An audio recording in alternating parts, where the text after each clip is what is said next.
La Ligue de l'enseignement. La Ligue de l'enseignement. La Ligue de l'enseignement. Et du pop truck.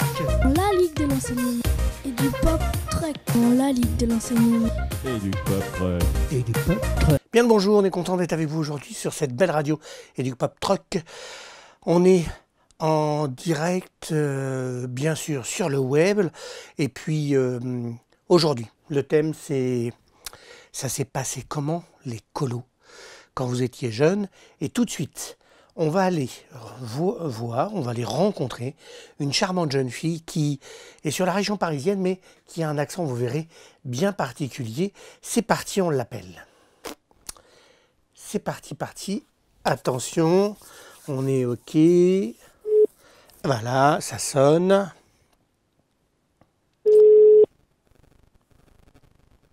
Allô.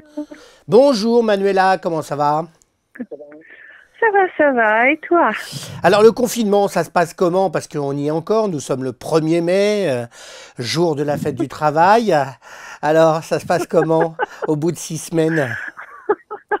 Oh, ça se passe, tu sais. On a eu déjà en Italie le 25 avril, que c'était la fête nationale et la libération.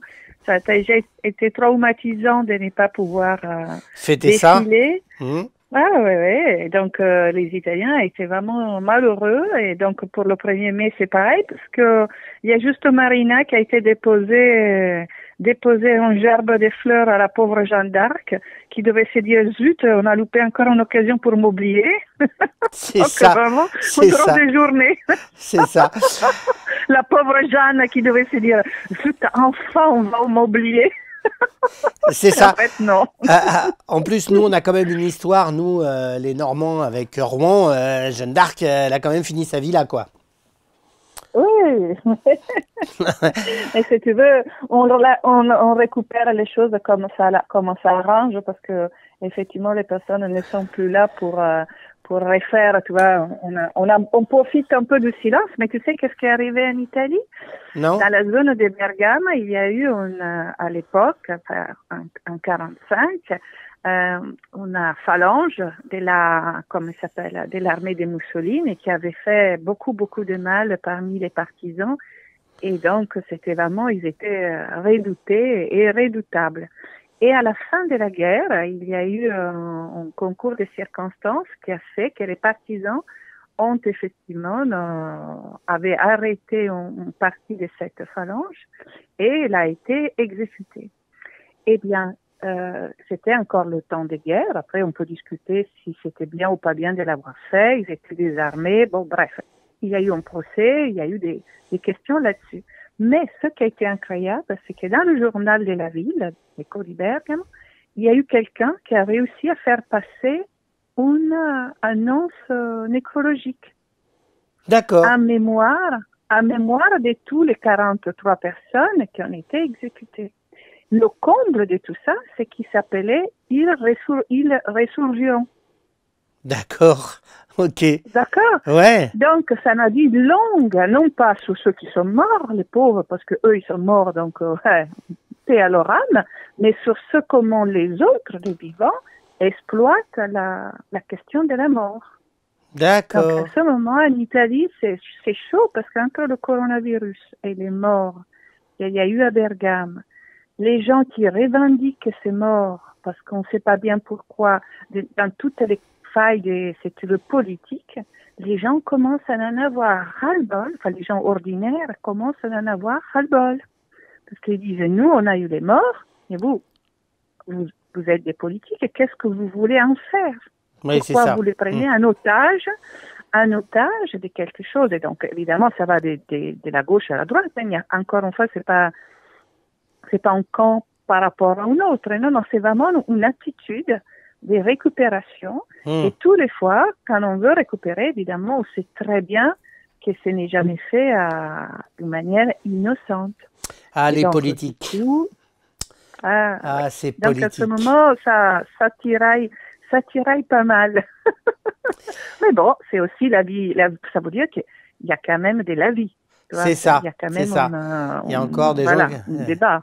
Il y a encore du Il y débat. a encore un débat. Alors Manuela, je t'appelais parce que nous sommes Oui. sur cette belle radio et du pop truck qui va à la rencontre des gens. Alors comme on est confiné, bah, on le fait par téléphone. Notre thème aujourd'hui, c'est les colonies de vacances. Et l'autre jour, quand je t'ai lancé le message, tout de suite, tu m'as mis un très beau texte qui m'a ému. Et pour toi, les colonies de vacances, est-ce que tu peux nous en dire un peu plus? Ah, je crois que moi, je suis née avec les colonies de vacances parce que je crois que à l'époque, je dois avoir battu le record de l'enfant le plus jeune en colonie de vacances. J'étais la plus petite et je crois que j'ai commencé à y aller. Je ne devais pas avoir encore 4 ans parce que je suis née le 1er août, donc j'étais partie en juillet, je pense en juin, juillet. Mais surtout, j'avais aussi le record du temps passé. Parce qu'en fait, pour différentes raisons que je n'ai jamais bien compris, parce que mes parents ne me l'ont pas toujours bien expliqué, j'y passais parfois 2 mois. Tant que je voyais partir les différents groupes, ceux qui partaient au bout de 15 jours, ceux qui partaient au bout d'un mois, et moi, je restais là à faire, en quelque sorte, l'intérim avec le personnel de la colonie de vacances. Donc, il y avait un représentant des enfants, c'était moi. D'accord. Et donc, tu as monté un syndicat rapidement pour avoir droit à plus de desserts. Comment ça s'est passé? Dis-moi tout. Non, ça s'est passé qu'effectivement, comme j'étais visiblement un enfant sociable, et que donc je m'entendais bien avec tout le monde, c'est sûr que j'étais un peu la chouchoute. Surtout le deuxième mois, les gens avaient un peu mauvaise conscience, si tu veux, à mon égard. Donc ils se disaient quand même, un enfant c'est fragile, il faut faire attention. Malgré tout cela, je suis toujours revenue des colonies en ambulance parce que j'ai toujours chopé ou une fois la 5e maladie, une fois la scarlatine, une fois une suspicion au rayon. Bref, les allées étaient toujours parfaites, mais les retours, alors là, elles étaient toujours rocambolesques. C'était peut-être aussi le fait que tu étais tellement bien que tu n'avais peut-être pas envie de rentrer et donc tu chopais la maladie qui traînait, non? C'est peut-être ça, non? Hein? Des fois, ça se passe comme ça. Hein? Le corps sort plus que l'intellect. Mais surtout parce que je n'ai garde des souvenirs, et tu as bien raison de dire ça, d'être un peu freinée au retour à la maison, parce que je n'ai garde effectivement un souvenir de ces périodes, parce qu'en fait, les parents pouvaient venir rendre visite. C'est ça, oui. S'ils voulaient à leurs enfants. Et donc, du coup, c'est vrai que j'avais quand même droit, une fois ou 2 fois pendant cette période, à la visite, effectivement, ou de mon papa ou de ma maman, selon les possibilités. Et en effet, on était particulièrement gâtés parce que eux, ils avaient un sens de la culpabilité particulier aussi. C'est ça, t'arrivais quand même à les faire culpabiliser, en fait. Exactement, je crois qu'ils se culpabilisaient tout seul. Hein. On n'avait pas besoin de faire beaucoup de choses. Alors, quand même, Manuela, quel est le souvenir qui restera toujours gravé dans ta mémoire, qui dit, bah ça, oui, ça, c'était le temps des colonies et pas de la colonisation, mais les colonies de vacances. Oui, ça a été soit une découverte, soit vraiment un moment magique. Ah, le moment le plus magique, c'était quand nous avons créé une pièce de théâtre, parce que, en fait, depuis quelques années, j'avais pris l'habitude de participer pendant ces camps aux pièces. J'ai joué comme acteur. Et donc, une fois, je me souviens d'avoir fait une répétition pour l'assassinat de Santa Maria Goretti. Je suis tombée comme du haut de mes mètres 20 d'une telle façon que personne en cru que vraiment j'avais fait un malaise. À partir de là, on m'a donné la possibilité de mettre en scène une pièce. Et en fait, j'ai acquis en quelque sorte des galons. Et donc, le souvenir impérissable que j'ai, c'est de voir la scène qu'on avait construite avec mes copains, de les voir tous se maquiller, parce qu'en fait, c'était une pièce qui avait lieu dans le purgatoire. Et donc, du coup, on était tous déguisés bizarrement, avec les cheveux pleins de farine. On était comme des zombies, en quelque sorte. Et on racontait toute une histoire. Et je me souviens à la fin de voir la salle avec tous les autres enfants, les enseignants, enfin, les animateurs et tout ça, qui applaudissaient et tout. On a eu un succès, tu peux pas t'imaginer. Au point que quand je suis rentrée, j'ai créé une petite compagnie avec mes copains de classe, des petits du quartier où j'habitais, et on a fait une mise en scène et on a joué Cosette de Victor Hugo dans une réduction, dans une mise en scène que j'avais écrite. Et en fait, ça, je crois que c'est la chose que je garderai pendant toute ma vie comme un souvenir vraiment impérissable. Et donc, en fait, déjà, dans le milieu artistique, déjà, tu avais les pieds dans l'histoire qui va te suivre toute ta vie, en fait. Oui, je crois qu'en fait, tous ces événements-là ont été des révélateurs de toutes les potentialités auxquelles j'aurais pu, disons, attendre. Si effectivement, encore une fois, comme les adultes avaient compris cette capacité que les enfants ont aussi à s'organiser, non seulement pour imiter les adultes, mais aussi pour en tirer des enseignements, c'est ce que moi j'ai retiré des colonies de vacances. C'est la confiance qu'ils nous avaient donnée.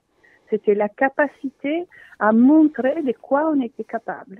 Et donc, évidemment, le faire ailleurs qu'en colonie de vacances, ça devenait quelque chose d'important. C'était avoir touché des mains, donc avoir fait l'expérience de la capacité qu'on avait tous à travailler ensemble, à se gérer, à être capable de faire un travail collectif, en même temps à dépasser les moments où on ne pouvait pas ne pas être d'accord et à trouver tous sa place. Et ça, moi, je l'ai appris en colonie de vacances.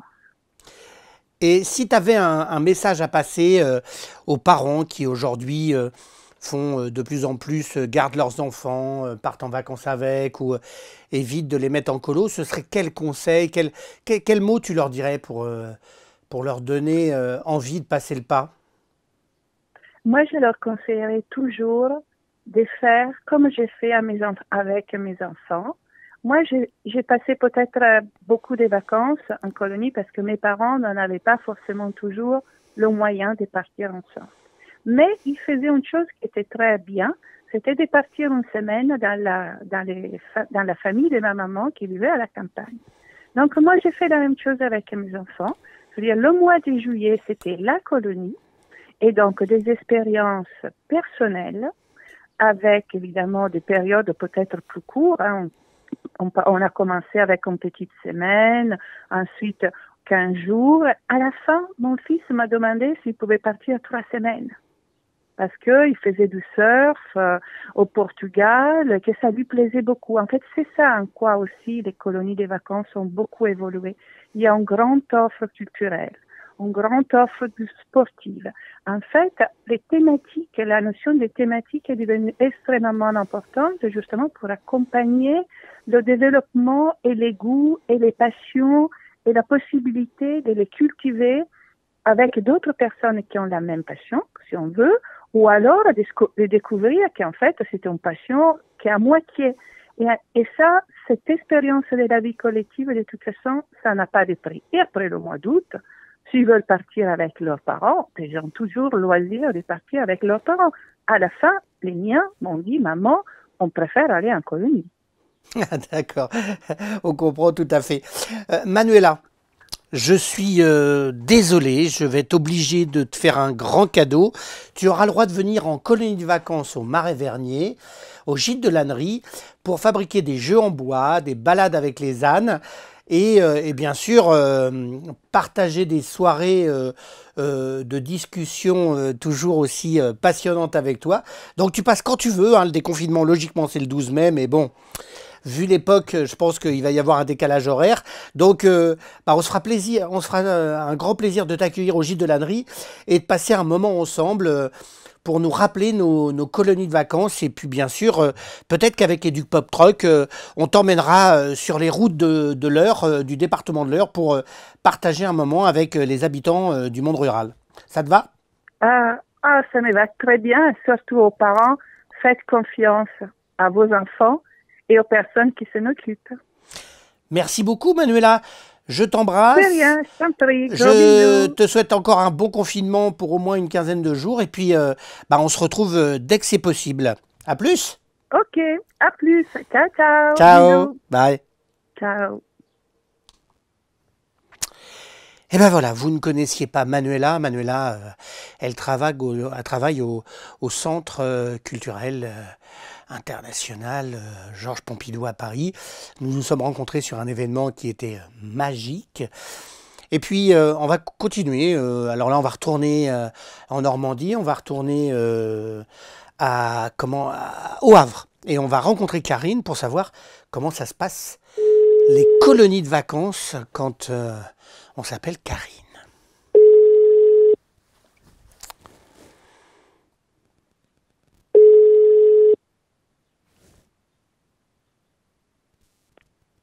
Allô? Bonjour Karine, comment ça va? Ça va et toi? Bah oui, je suis content de t'avoir sur Radio Educ Pop Truck. On est en direct, rien que tous les deux, avec à peu près 2 millions de personnes qui nous écoutent. C'est quand même magique. Au moins 2 millions, ouais. C'est ça. Alors Karine, avant d'évoquer tes souvenirs de colonie, rappelle-moi, Cueilleur d'Histoire, c'est quoi et vous faites quoi? Alors, Cueilleur d'Histoire, c'est une association et l'objet de l'association, c'est de faire des projets autour de la parole des gens. Donc, c'est le point commun de tous les projets. C'est de faire s'exprimer plutôt ceux qu'on n'entend pas habituellement, ceux qui ont la capacité, qui ont les moyens, les médias, eux, voilà, c'est pas trop ceux vers lesquels on se tourne. Mais voilà, ceux qu'on n'entend pas trop, c'est les inviter à s'exprimer, donc sur des sujets qui sont donnés à l'avance. Et puis après, ça fait l'objet de films, d'expos, de livres. Voilà, c'est l'objet des Cueilleurs d'Histoire. Et on est au Havre, basé au Havre. C'est ça. Et le regard de ta fenêtre, ça cartonne? Ouais, là depuis le début du confinement, on a lancé ce projet-là qui s'appelle Ta fenêtre sur écoute et ça marche effectivement très bien. On est un peu dépassé par on a beaucoup de fenêtres en tout cas, des fenêtres du coin, de la Normandie, mais aussi des fenêtres d'ailleurs, de Bordeaux, de Marseille, de la montagne. Donc c'est aussi agréable d'avoir ces fenêtres-là dans un moment où on peut pas sortir. Et puis moi, ce qui m'intéresse vraiment beaucoup, au-delà des paysages qui font du bien, ça fait du bien de voir des paysages qui sortent un peu de ceux qu'on a tous les jours devant chez soi. C'est les mots qui les accompagnent. Évidemment, les gens, ils parlent de cette période un peu particulière qu'on est en train de vivre en ce moment, du ras-le-bol, des questions qu'on se pose, est-ce qu'il fallait ou pas se confiner, de ce que ça provoque. Au début, c'était assez amusant parce que les gens, ils me parlaient surtout de leurs fenêtres, d'un confinement qui était plutôt sympathique. Au départ, les gens, ils étaient plutôt... Et puis là, on sent qu'il commence à y avoir de la fatigue, de l'agacement...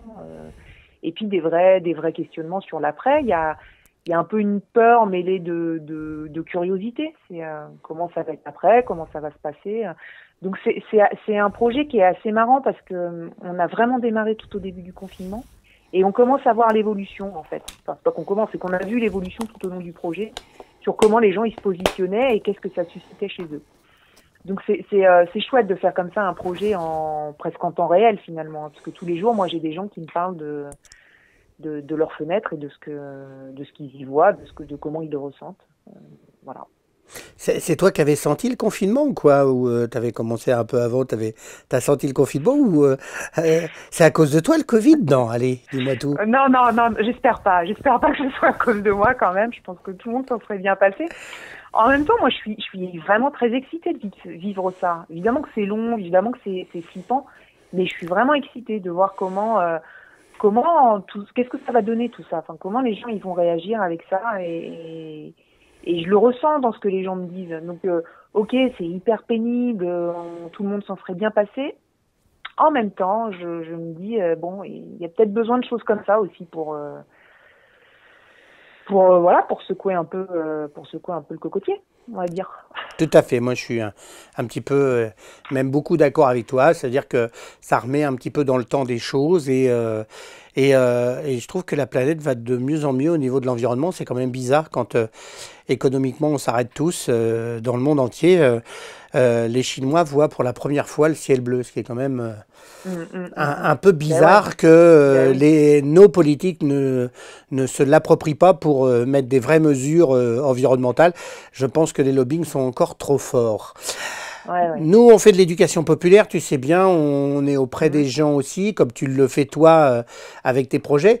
Et puis nous, bah oui, des fois, les colonies, ils sont un petit peu maltraités par des mesures un peu drastiques au niveau de l'État ou des gouvernements successifs. Pour toi, là où les colonies, tu me disais que tu avais fait une colonie dans ta vie, c'était quoi et ça t'a apporté quoi cette colonie? Alors moi j'ai fait une colonie dans ma vie parce que je crois que j'étais très très accrochée à ma mère, donc j'avais un petit peu peur de la quitter. Donc j'ai fait une colonie quand j'étais en CM2, donc j'avais je sais pas 9 ans, 9-10 ans je pense, dans ces eaux-là. Et c'était une colonie musicale, donc c'était en Normandie, j'habitais déjà en Normandie à l'époque et je sais plus trop, je pense que c'était du côté de Rouen, mais là c'est un peu lointain. Et l'idée, en fait, c'était de proposer à des gamins qui étaient musiciens voilà, dans la vie, de venir pratiquer pendant une quinzaine de jours leur instrument, mais avec d'autres gamins. Moi, je faisais de la guitare. Et en fait, la guitare, c'est un instrument qui est, en tout cas, moi, la pratique que j'en avais, qui était assez solitaire. C'était pas la guitare, genre, au coin du feu, c'était de la guitare classique. Donc, j'avais une pratique solitaire. Et là, en fait, ce qui était chouette, c'est que je me retrouvais dans un groupe.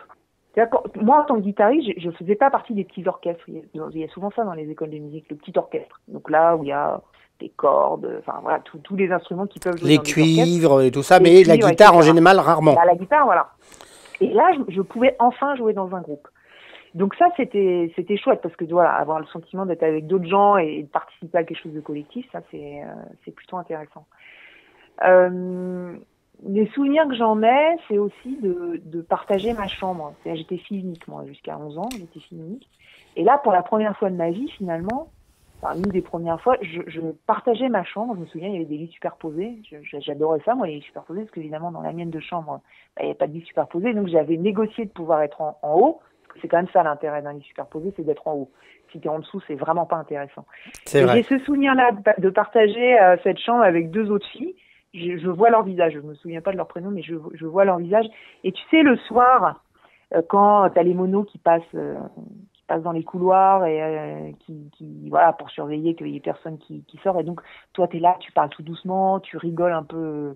Tu rigoles, tu sais même pas pourquoi, mais il faut rigoler, sinon c'est pas. Bah voilà, oui, sinon ça n'a aucun intérêt. Tu joues pas. Voilà, exactement. Donc j'ai ces souvenirs-là, voilà, de moments, voilà, où on était en groupe et pour une petite fille, moi je vivais toute seule avec ma mère. Je pense qu'il y avait quelque chose de cet ordre-là en même temps qui était un peu bizarre pour moi parce que j'avais pas l'habitude et en même temps de vivre un truc collectif en fait. Et ça, ouais, c'est assez marqué. Alors, je sais que tu as 2 enfants. Est-ce que tes 2 enfants, tu les as gardés auprès de toi comme ta maman te gardait auprès de toi ou tu les as mis en colonie? Non, ils sont pas allés en colo. Moi, j'avais proposé à mon garçon qui est grand maintenant, qui a 18 ans. Donc, je lui avais proposé d'aller pas les scouts, mais tu sais, le truc laïque. Oui, les éclaireurs de France, là, ça doit être ça. Ouais, c'est ça. Je lui avais proposé ça parce que je trouvais ça sympa tu vois, d'avoir, voilà, d'être avec des gens de son âge, de bricoler, tout ça. Et c'est aussi, alors moi, c'était une colo musicale, donc j'avais pas ce côté bricolage, mais c'est un peu comme ça que je fantasme les colos. Tu sais, le fait de construire sa cabane. C'est des trucs que j'ai eu en centre aéré. En centre aéré, je me souviens d'avoir construit des cabanes, vraiment. On allait dans la forêt, on faisait des petites cabanes, on faisait des villages avec... Oui, non, mais c'est vrai que moi, je trouve que ces moments de collectif informels au départ deviennent, pendant 15 jours ou un mois, hein, suivant combien de temps tu restes, des moments où tu apprends à vivre en collectif. Ce qui est pas souvent le cas maintenant. Bah non, ce qui n'est pas souvent le cas. Ouais. Et puis surtout, tu montes des projets, tu fais des grands jeux, tu fais des lectures pour les autres. Je trouve éveillé. Ouais, les veillées, les veillées. Les veillées, ça, Et puis après, quand tu es ado, alors moi, je suis vraiment un enfant issu de la colonie et du centre aéré. Et c'est vrai que, oui, les veillées, le 5e repas quand tu es ado ou quand tu es animateur, c'est quand même des moments qui font que, dans ta vie, c'est plus pareil, quoi. Enfin... Et puis moi, il y a des... Tu vois, quand j'y pense, il y a des... Par exemple, je me souviens d'avoir appris une chanson, tu sais, le soir, au moment des veillées. Donc, je me souviens de Feu de camp. Tu avais toujours l'animateur, le bel animateur avec sa guitare, voilà, qui faisait ses là, 3 accords. Voilà, exactement. Et en fait, là, alors là, c'était un peu au-delà, parce que comme c'était une colo musicale, bon, au niveau du il y avait du niveau des chansons, voilà. Donc, tu vois, tu sais, il y avait des diapasons, c'est comme ça que ça s'appelait, ces petits bouquins-là de chant. Je crois que ça s'appelait des diapasons. C'est ça. Où tu trouvais tous les classiques, les John Bell, enfin, voilà. Et donc, on avait appris une chanson qui s'appelait « Se réveiller dans un sourire ». Et cette chanson, en fait, je la chantonne encore. Ça m'arrive encore de la chantonner. Je me souviens encore des paroles. Bon, pas de tout. Et plusieurs fois, je l'ai cherché sur Internet. Donc là, c'est un appel que je lance. Si quelqu'un connaît « Se réveiller dans un sourire », voilà, ça m'intéresse parce que c'est vraiment une chanson qui m'a beaucoup marqué, que j'avais apprise à ma mère en plus. Donc c'est toujours cool d'apprendre une chanson à sa mère. Et c'est une chanson qu'on chantait quand on faisait des trajets un peu longs. En fait, avec ma mère, on chantait en voiture. Voilà, elle comme elle a fait beaucoup de centres aérés, voilà, tous les diapasons, elle les connaissait très bien. Donc souvent en voiture, on chantait. Et je me souviens vraiment de cette chanson. Là, c'était moi qui lui avais appris et c'était cool en fait. Donc les veillées, c'est un bon souvenir. Tu sais, t'es autour du feu, t'as pas très chaud, mais en même temps t'as les flammes qui te réchauffent et puis tu chantes. Puis c'est un moment un peu de communion, même si t'as 10 ans. Enfin, tu vois, tu le sens, tu les sens ces trucs-là, je trouve, de communion. C'est vraiment le terme que j'emploierais. Alors, si tu avais un conseil à apporter à des parents qui ont du mal à quitter leurs enfants, qui ont du mal à leur dire allez, vous allez aller en colonie ou tout ça, ce serait lequel? Moi, je trouve que c'est un moment où t'apprends aussi, t'apprends à être avec les autres, t'apprends des choses très, enfin voilà, quand tu fais une colo, je sais pas moi, sportive ou musicale, enfin t'apprends. Il y a aussi de l'éducatif là-dedans, mais sous forme ludique. Et ça, je trouve que c'est super chouette. Et puis ça passe carrément vite en fait. D'abord en tant que parent, c'est cool quand t'as pas tes gamins pendant 15 jours, ça te permet aussi de souffler. Donc le premier conseil que je donnerais, c'est vous allez voir, ça va être cool, vous allez avoir 15 jours pour peut-être pas que pour vous, mais en tout cas où vous pourrez vivre un peu différemment. Ouais. Et même si votre enfant va pleurer en montant dans le car, mais après, quand il va revenir, il va tellement heureux qu'il pleurera aussi en descendant du car. Ouais, et puis ça laisse des souvenirs. Enfin, c'est vraiment... ça laisse vraiment des souvenirs. Et comme l'humain est plutôt pas trop mal fichu, c'est plutôt des bons souvenirs qui restent. C'est-à-dire que les côtés... moi, je me souviens pas de choses... j'imagine qu'il y a dû y en avoir, hein, mais j'ai pas le souvenir de trucs moyens, en fait, de tristesse ou que ma mère me manquait ou un truc comme ça. Je me souviens pas de ça. Ça a dû arriver, mais voilà, c'est plutôt des choses sympathiques qui restent, quoi. Donc moi je dirais à des parents de pas hésiter, puis d'y aller, quoi. Merci beaucoup de ce retour, Karine. Et puis, je suis content parce que d'habitude, c'est toi qui m'interviews. Donc là, pour une fois que je puisse t'interviewer ou ne pas récupérer que la mémoire de ce que tu fais, ça me va bien autant. C'est un juste retour des choses, on va dire. Je te souhaite... Et puis moi aussi, j'aime bien. Je trouve ça chouette. Ouais, c'était... Et puis les colos, au centre aéré, c'est quand même un moment où on y a tous passé plus ou moins du temps, mais... notre époque, sans être très très vieux, mais quand même, les parents travaillaient beaucoup et donc à un moment donné, il fallait bien qu'on soit en garde autre que chez une nourrice. Et moi, je trouve que le collectif, moi, ça m'a apporté d'abord les valeurs de l'éducation populaire et puis surtout de les partager un maximum avec des personnes et de pouvoir aujourd'hui monter encore des beaux projets. Bon, si tu as besoin pour un beau projet, t'hésite pas. Et puis, si tu as envie de faire une colonie avec tes enfants au Marais-Vernier, on sera très content de t'accueillir avec les Duc Pop Truck et faire des jeux en bois et faire des balades avec les ânes. D'accord ? Ok, c'est noté. Je te remercie. Antoine. Et puis, on adore ce que tu fais et on lâche rien. Merci. Gros bisous. À bientôt. Salut. Ciao. La Ligue de l'enseignement. La Ligue de l'enseignement. La Ligue de l'enseignement. Et du pop truck. La Ligue de l'enseignement. Et du pop truck. La Ligue de l'enseignement. Et du pop truck. Et du pop truck.